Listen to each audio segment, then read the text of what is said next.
प्रिय सरकारी कर्मचारी, तुम्हाला एक विनंती आहे की कृपया हा व्हिडिओ लाईक करा आणि इंडियन पीपल चॅनल सबस्क्राईब करायला विसरू नका। 8वा वेतन आयोग सरकारी नोकरदारांना किमान पगार 50,000। 2016 मध्ये लागू करण्यात आलेला 7वा वेतन आयोग जानेवारी 2026 मध्ये त्याच्या दशकभराचा कार्यकाळ संपुष्टात येत असताना सध्या सर्वात जास्त चर्चा पुढील वेतन आयोगाबाबत आहे। 8व्या वेतन आयोगाच्या प्रतीक्षेत केंद्र सरकारचे कर्मचारी अपडेट्ससाठी उत्सुकतेने पाहत आहेत। मनमोहन सिंग सरकारच्या काळात फेब्रुवारी 2014 मध्ये 7व्या वेतन आयोगाची स्थापना करण्यात आली होती। त्याच्या शिफारशींनी पगार आणि पेन्शनमध्ये लक्षणीय सुधारणा केल्या, तथापि त्याची मुदत जानेवारी 2026 मध्ये संपत असताना लक्ष पुढील पॅनेलकडे वळले आहे। पूर्वी सरकारी कर्मचाऱ्यांच्या मूळ वेतनाचा आढावा घेण्यासाठी आणि समायोजन करण्यासाठी दर 10 वर्षांनी नवीन वेतन आयोग स्थापन केला जात असे। सर्व बाबी विचारात घेतल्या जातील ते समजून घेऊया। प्रत्येक वेतन आयोगाचा एक महत्त्वाचा पैलू म्हणजे फिटमेंट फॅक्टर, जो पगार आणि पेन्शन किती प्रमाणात वाढतो हे ठरवतो। 7व्या वेतन आयोगांतर्गत फिटमेंट फॅक्टर 2.57 वर सेट करण्यात आला होता, ज्याने किमान वेतन 7,000 रुपयांवरून 18,000 रुपये केले होते। कर्मचारी संघटनांनी तथापि 3.67 च्या उच्च फिटमेंट घटकाची मागणी केली होती, परंतु ती मंजूर झाली नाही। 8व्या वेतन आयोगासाठी युनियन किमान 2.86 फिटमेंट फॅक्टरची अपेक्षा करतात। National council of joint consultative machinery (JCM) चे सचिव कर्मचारी बाजू शिव गोपाल मिश्रा यांनी अलीकडेच या मागणीवर जोर दिला।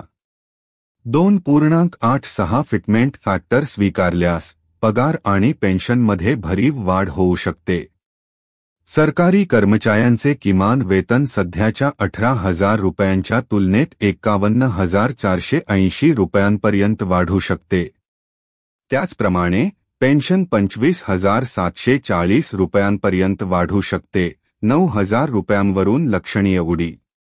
CEO आदिल शेट्टी म्हणतात, सरकार वेतन संरचना सुधारून महागाईच्या प्रभावांना तोंड देण्यासाठी वेतन समायोजित करण्यात मदत करण्यासाठी वेतन आयोग लागू करते। पगारवाढीची शिफारस करण्यासाठी ते महागाई दर, राहणीमानाचा खर्च आणि इतर ट्रेंड यांसारख्या आर्थिक निर्देशकांचे विश्लेषण करतात। फिटमेंट फॅक्टर, एक प्रमुख साधन, वेतन श्रेणींमध्ये एकसमान वाढ सुनिश्चित करते।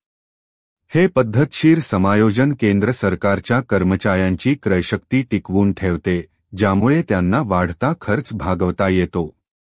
National council of joint consultative machinery, कर्मचाऱ्यांच्या तक्रारींचे प्रतिनिधित्व करणारी सर्वोच्च संस्था, कारवाईसाठी सक्रियपणे जोर देत आहे।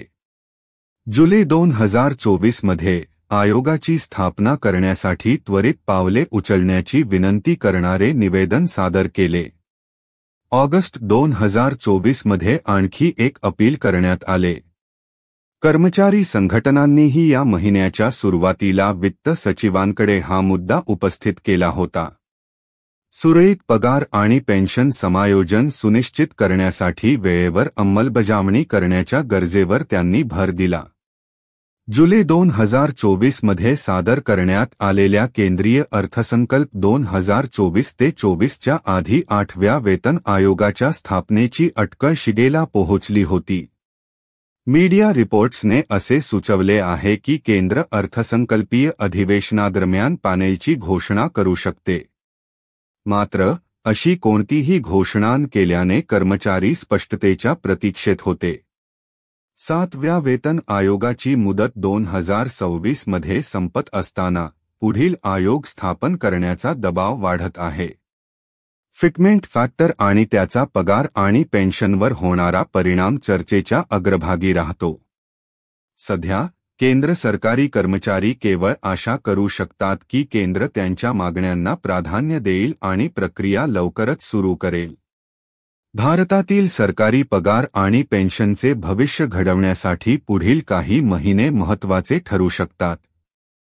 हा व्हिडिओ पाहिल्याबद्दल धन्यवाद. इंडियन पीपल चॅनेलला सबस्क्राईब करायला विसरू नका आणि ताज्या अपडेट्ससाठी बेल आयकॉन दाबायला विसरू नका.